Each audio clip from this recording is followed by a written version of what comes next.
Pratite dnevnik televizije Trim 18. avgusta 2014. godine. Danas u Srbiji počeo upis petaka i polaganje male mature u takozvanom drugom avgustovskom roku. Slikom i pričom prenosimo atmosferu u Upskoj osnovnoj školi Milan Munjas. Kod nas treba da se pojave 4 učenika s teritorije opštine Ub i 4 naša učenika i 18 učenika iz škole za funkcionalno obrazovanje odraslih iz Obrenovca, pošto i oni danas imaju mogućnost da polažu završni ispit. Znači, to radi sa ljudima koji su ili uopšte nisu polagali u junskom roku ili su polagali ispit iz jednog ili dva od predmeta, na trećem se nisu pojavili, tako da oni imaju mogućnost da se zapravo da dođu na onaj deo ispita na kome se nisu pojavili, bez obzira da je reč o testu iz srpskog jezika, matematike ili kombinovanom testu. 18., 19. i 20. juna, znači naredna 2 dana, mi smo organizovali dežurne nastavnike, komisije za pregledanje, organizovali smo supervizore, tako da je sve kao i na završnom ispitu u junu, samo u manjem obimu, s obzirom da se radi o značajno manjem broju kandidata. Kako se za njih organizuje dan za prijavljivanje željenih zanimanja? Pa evo, kod njih je planirano da do subotu 23. imaju mogućnost da popune liste želja za upis u srednje škole, s tim što je prema podacima kojima ja sad u ovom momentu raspolažem, planirano da sad oni popunjavaju liste želja u svojim matičnim školama. Dakle, znači ukoliko je reč o našim učenicima, naše 4 učenika kod nas, a ukoliko je reč o učenicima za funkcionalno obrazovanje odraslih, onda u Obrenovcu, u školi u Obrenovcu. Tako da vidjet ćemo, očekujemo da to su za sada informacije kojima raspolažem, a očekujemo dalje informacije pa ćemo se u skladu s tim ponašati. Ali u svakom slučaju popunjavanje liste želja za one koji polože završni ispit je u subotu 23. avgusta. Direktor, kada iskoristimo ovaj razgovor da u nekoliko rečenica samo otvorimo i kažemo da li je škola spremna, evo, sve miriše na početak školske godine. Tako je, pa približavamo se početku školske godine. Što se same škole, naše škole tiče, možemo reći, znači, evo, kao što vidite, radovi pripremni su u završnoj fazi, tako da ćemo u potpunosti spremni dočekati kako u matičnoj školi, tako i u odeljenjima, dočekati početak naredne školske godine. Što se tiče naših učenika, znači za sada nemamo precizne podatke, zato što nama učenici praktično dolaze i u avgustu mesecu, čak i prvoj polovini septembra. Tako, znači, radi se pre svega o učenicima romske populacije, tako da ćemo precizne i tačne podatke. Očekujemo da će negde biti broj na prošlogodišnjem nivou, to je negde oko 1360 učenika, znači to je ono što mi očekujemo prema podacima kojima raspolažemo, ali opet kad krene škola, evo sad je polovina avgusta, negde do polovine septembra prema dosadašnjim iskustvima nama dolaze učenici, tako da vidjet ćemo tačan broj tek negde polovinom septembra. Evo od aktivnosti koje se danas odvijaju u školi, danas je u toku upis učenika u 5. razred i polaganje razrednih ispita za učenike koji nisu završili u junu zbog nepohađanja nastave, koji nisu završili školu u junu. Ukoliko se svi budući srednjoškolci pojave na polaganju, u ovom roku će ih po evidenciji Ministarstva prosvete i tehnološkog razvoja biti 1268 u čitavoj Srbiji. Zorana Marijanović. I Zorana, ti si sada se upisala? U 5. razred. Šta to za tebe to znači? Pa, da ću poznati nove drugare i... I da si odrasla? Da. Šta znači? Odrasla si? I da ću lepo učiti školu i da ću biti dobar đak ako budem dobro učila i vredno i eto. I to je to? Da. Pavle Milivojević. Pavle, imaš tremu, si upisao? Ne. I sad si? Petak. Da to voliš? Da. Jesi se uplašio malo? Ne. Volim što sam sada petak, sada sam već i stariji. Danijela Stepanović. Ti si se znači sad upisala? U 5. razred. I šta očekuješ? Dobru nastavnicu i da dobro završim školu. A nove drugare? I nove drugare takođe. U srednjim školama počelo polaganje popravnih ispita iz redovnog školovanja i polaganje vanrednih učenika. I naredna tema u dnevniku televizije Trijeme blisko je vezana za školarce. Pekar Miloje Alimpić pokrenuo je inicijativu da početkom školske godine donira 10 obroka učenicima koji su u stanju socijalne potrebe. Zbog ovih krize i zbog poplava što su bile, ja ću organizovati to. Svakog jutra 10 obroka kod mene imaju. Do nove godine 10 obroka Pekar Alimpić poklanja osnovnoj školi u đacima, mislim. Kakva je saradnja sa kolegama? Možete li da se dogovorite? Pa pitat ćemo, ako budu oni, ja sam sa svima super, a ako budu ja, nije problem, nikakvi. To je. To znači vaš odgovor na krizu i na situaciju posle poplava? Da, to je to. To je od naše pekare. Sad, kako izdržavaju mali preduzetnici i pekari? Ima li posla? Pa ima, borba je za opstanak, ali radi se. Ima da se živi, za dalje ćemo vidjeti. Da li je istina ono što je u narodnom verovanju da pekari ne spavaju uopšte? Ili jako malo? Pa ja ne spavam, za ostale ne znam. Ja ne spavam, spavam po 4 sata dnevno. Eto, to je to.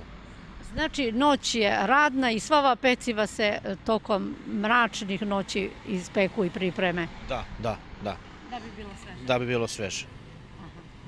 Ovaj lep primjer je ujedno i apel ostalim pekarima na teritoriji Uba da se pridruže ovom donatorstvu. Pratite Dnevnik televizije 3M. Puna 3 meseca su prošla otkako je opštinu Ub zadesila nezapamćena poplava, dok se na jednoj strani država bori da pomogne u obnovi i sanaciji oštećenih objekata, na drugoj poplavljeni muku muče sa vodom za piće. Najnoviji rezultati analize bunarske vode pokazuju i dalje prisustvo štetnih bakterija, pa Zavod za javno zdravlje zabranjuje upotrebu za piće. Kako se izboriti i šta činiti, u narednih nekoliko minuta objašnjava Branislav Sarić, načelnik štaba za vanredne situacije u opštini Ub. Pa mi smo od početka poplave koje su zadesile našu opštinu 15. maja, a i ranije, sprovodili u preventivnu meru kontrola vode za piće na teritoriji cele naše opštine. Posebno smo imali izraženu aktivnost u ovom periodu do 2. juna, kada smo nastavili tokom meseca i juna i jula sa vanrednim kontrolama. Znači, naročito smo imali težište na poplavljena područja, ali smo u ovom periodu dozvolili da iz svih sela, pošto smo imali prijave građana, izvršimo kontrolu. U početku je bilo po 3 uzorka, pa smo to ponovili još jednom i u julu mesecu radili i 3. put. Samo da naglasim, mi imamo 22 sela u koje je bilo izlivanja vode i imamo 15 sela gde nije bilo izlivanja vode. Posle 2. juna morali smo zbog velikog broja i opterećenja budžeta da ovih 15 sela koja nisu poplavljena vrše kontrolu vode, ali o svom trošku. I oni su odmah smanjili taj deo, a mi smo nastavili i dalje na svim javnim objektima, znači izvorima, bunarima gde su vodovodi, bunari koje koriste škole i ove bunare koje se snabdevaju građani da kontrolišemo. Tačno je da i danas dan je zaključno sa 18. avgustom, mi imamo veoma mali broj, možda je to da ako vas korigujem do 10% ispravnih bunara. Evo, pre ove konferencije za štampu imao sam poziv iz Stubla, iz Tulara, gde ne mogu da veruju, mi smo 3 puta kačali obaveštenje da nije voda za piće, jer se radi o bakteriji, znači da je zagađena bakteriološki, a ljudi koji pocepe papir i koriste tu vodu za piće, što nikako ne bi smeli da rade. Mi, što smo imali sredstava za dezinfekciju, mi smo podelili građanima. U nadležnosti štaba nije da deli sredstva, ali mi smo izašli u susret i uz pomoć komunalnog preduzeća i ovih Zavoda za javno zdravlje Sombor koji nam je dolazio i vršio ovde dezinfekciju bunara, mi smo omogućili da se te količine podele građanima i sada se nalazimo na novom izazovu da moramo da obezbedimo dodatne količine, ali nešto efikasnijeg sredstva za dezinfekciju vode za piće koje bi bilo pod kontrolom stručne službe iz Đunisa. Naročito imamo izražen problem, znači bilo nam je 5 izvora neupotrebljivih za piće, sada je izvor Čučuge upotrebljiv i izvori gore u Vrhovinama, ali dalje Stublo u Tularima nije i jedan izvor u Lončaniku još nisu za piće. Kada su bile delegacije, mi smo vodili delegacije i Francuza i Danaca, kontrolisali su tu vodu, uzimali uzorke i obećali nam da će nam pomoći u nekim sondama, ali posle odlaska sa teritorije naše opštine nisu nam dostavili ta sredstva, tako da je ostalo da mi iz svojih izvora izvršimo popravku i dezinfekciju vode i u izvorima i u bunarima.